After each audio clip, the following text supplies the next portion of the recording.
12 o'clock hour of UCSS is sponsored by Colleague Racing. Colleague Racing, Northeast Ohio's sports team. We want to bring in Mary Kay. Yes. Mary Kay's ready. What's up, Mary Kay? Hey guys, how you doing? Hi, Mary Kay. Settle this for us. Draft pick first for the Browns. Are they going in with a strategy of either DL or wide receiver? I'll tell you what, it depends on what happens in free trade market. If you end up with the guy that you want, to start for you at defensive tackle in free agency, that frees you up in the draft, and you don't have to get that guy. So it all depends on what happens over the next, I would say, 4 weeks or so, just in terms of who becomes available, who you can sign, or who you can trade for.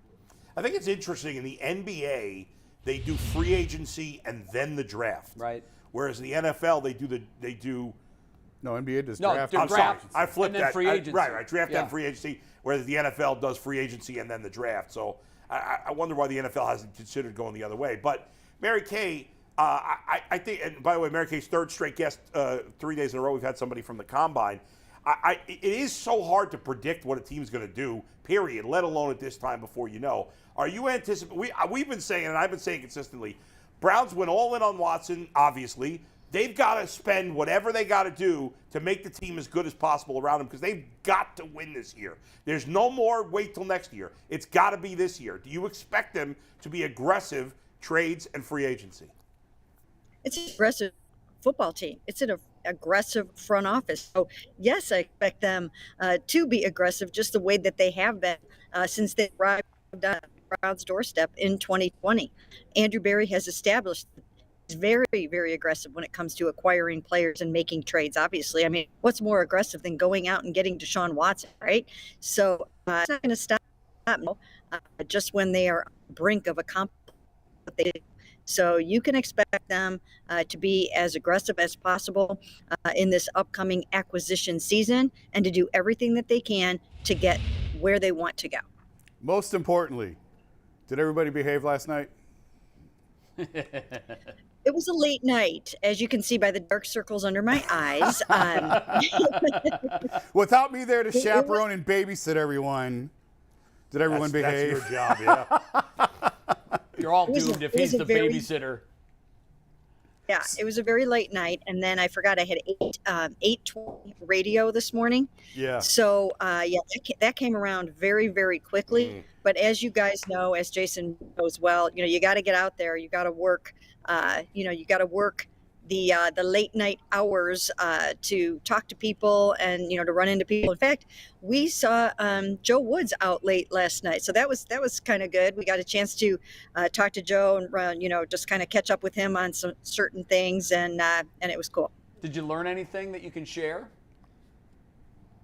No, you know what? I'll tell you what. First of all, Joe Woods is a really great guy. He's a really nice person, but he's also very much of a company man, and he knows exactly what to say and not to say in those situations, regardless of what time of night it is or where you are or what the setting is. He knows how to handle himself in those situations. He's one step away from, being a head coach someday once you rise to the coordinator level. So he just had nothing but good things to say about the Cleveland Browns and about all the guys on that defense, and he was very, very proud.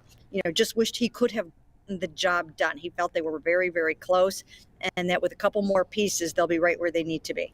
All right, so I gotta confess to my blunder, although it was not my fault the other night. So we have this big group dinner at Harry and Izzy's with all the Browns writers, right? And Ashley Bastock, who works at Cleveland.com with Mary Kay, had texted me before we got to Indy and said, oh, we have this dinner set up for like 9:45 or something for one of these nights. And I said, texted her, making fun of her, saying, silly grasshopper, I took care of this last month. I have a table for 10 for us at 7:30 on Tuesday night. All are welcome to come. I get there at 7:30. I strut up to the podium and said, table for 10 for Lloyd. And they said, Mr. Lloyd, that reservation was canceled. Harry and Izzy's in Indy during the Combine week for a table for 10. I don't know how it got canceled, but they did not have our reservation. So Ashley canceled her reservation? Well, this was a different night. So now I'm looking at these guys going, and I'm like, You're not getting a table at that Did you ever point. figure out how it got canceled? I have no idea how it got, and I'm showing everyone, look at, here's the confirmation number, guys. I'm serious. So Mary Kay and Ashley were both working really late, but the other guys were starving, and we actually had to wait an hour. I can't believe we got in as fast as we did. So we went to Hooters, and I had to buy beers for everyone at Hooters. Is it possible? That was his plan the whole time. Right. That was Jason's plan from the get-go. You said it might have been his plan, but I think it's also possible that Jason was so drunk the night before that No. he drunkenly called the restaurant and said, No. "Screw you, cancel the reservation." Absolutely not. You know what? Absolutely You got not. played. Someone knew that you were making a reservation, Yeah. and they needed one, and they called first and said, "Yeah, I'm calling on a Lloyd reservation. I need to cancel that." They took that off the books. But they said it was canceled electronically, which didn't make any sense. Oh, wow. It all worked out. Actually, Mary Kay and Ashley didn't get there till, 8:30 anyway. Right when we sat down, they showed up like 15 Right. minutes later. So it worked out perfectly for them. Yeah, right. But everyone else is like, Lloyd, that's the last time you're in charge of anything ever. Yeah, As- well, I mean, once Ashley and I discovered that you guys had to spend an hour over at Hooters and that the drinks were on Jason, we knew that there was a little bit of strategy to this, and we're not buying the canceled story at all. So, I wouldn't either. we get it. Mary Kay, is there a developing storyline from this year's combine? Something that maybe wasn't expected to be a big story, but has become one? No, I mean, we kicked it off obviously with sort of confirmation of what we've known for a long time, that John Johnson 3, I'd been trying to shade it that he was probably going to be gone, knowing that was really probably going to be the case. But, I kind of had to couch it a little bit by saying that, sure, he could be traded or he could be restructured, but who's going to take on a $13.5 million contract when, you're pretty sure that the Browns are probably going to have to do something with him anyway. So, it's just that kind of thing, is watching over the next 2 weeks to see how to get under the cap. Now, I don't think there'll be big departures like that in terms of name guys. There could be a trade here or there, but I don't expect that you will see the core of this football team broken up any more than it is right now. I don't think there's going to be a blockbuster trade for, I've heard a lot of different names kicked around. I just don't see any of those things happening. Mary Kay, what position is going to have the biggest upgrade or the biggest name in the offseason? Is it going to be at a receiver, maybe linebacker, defensive lineman, edge rusher, safety? Safeties come up, this is Jesse Bates talk now. Where do you see the biggest name dropping for the Browns this offseason? Well, I'll tell you what, I don't think it has to be an either or situation. I think the needs on this football team are pretty clear, and I think that they will set about filling those needs as best they can in this upcoming acquisition season.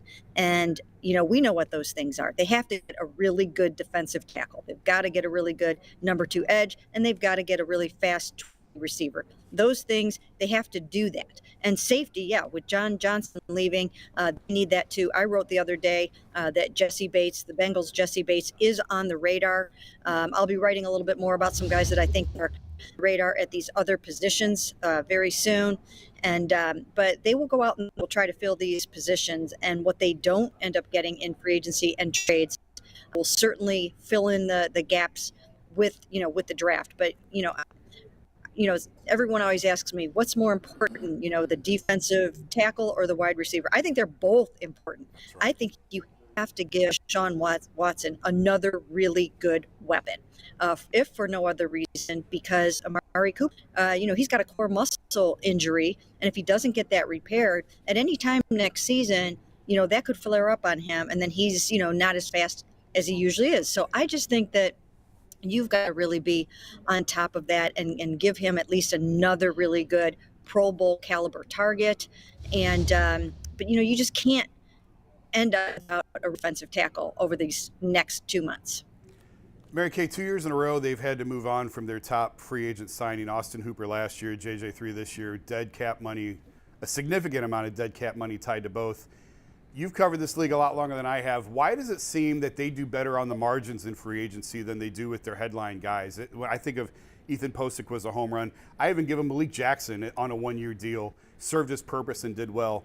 But it seems when they shell out big money in free agency, they don't get the return that they should. Is that normal when you're just running the risk of free agency? Or I just don't get why they do better on the margins than they do on the big spends. Well, first of all, I think it has has something back that if you are that good and that valuable, your team is going to try to find a way to keep you. They're going to do anything that they can. They'll clear cap space. They will do whatever they need. If a big name player, if someone is parting with a big name player, then usually there is some red flag in their past, or there's something that makes their current team decide that they don't need them anymore. Now, it's not like that. I mean, sometimes you have to let good guys walk, like in the case of Ethan Posick. I mean, there's a very good chance that, he's going to hit the jackpot and go somewhere else. But a lot of times when you do end up signing it, there was a pretty good reason why the team was willing to let him walk. So you have to be careful of those things. Sometimes you don't know what those things are until you get them in the building, and then you find out, oh, well, this is why that didn't work out.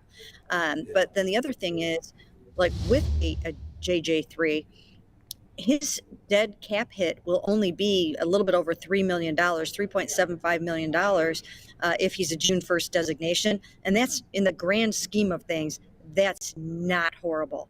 That's not like really, really bad in terms of free agency and the money that sometimes flies out the window.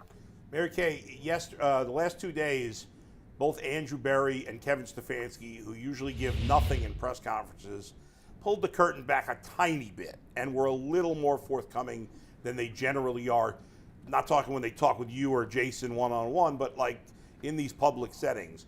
Do you think that was on purpose or coincidence?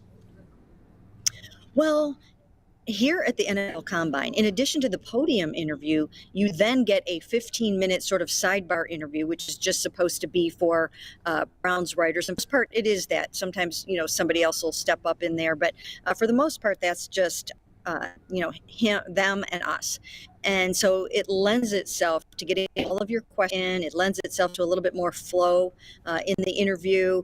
And so you can get them to open up a little bit more that way. It's just way different than sitting in Berea with them up at the, at a deck. It's just that, and, us trying to squeeze one question in a 20-minute press conference or whatever. So I think that has a lot to do with it. Thanks, Mary Kay. Great stuff. Enjoy the rest of your time in Indy. Yep. Appreciate it. Thank you, Mary Kay. Safe travels home. Thanks, guys.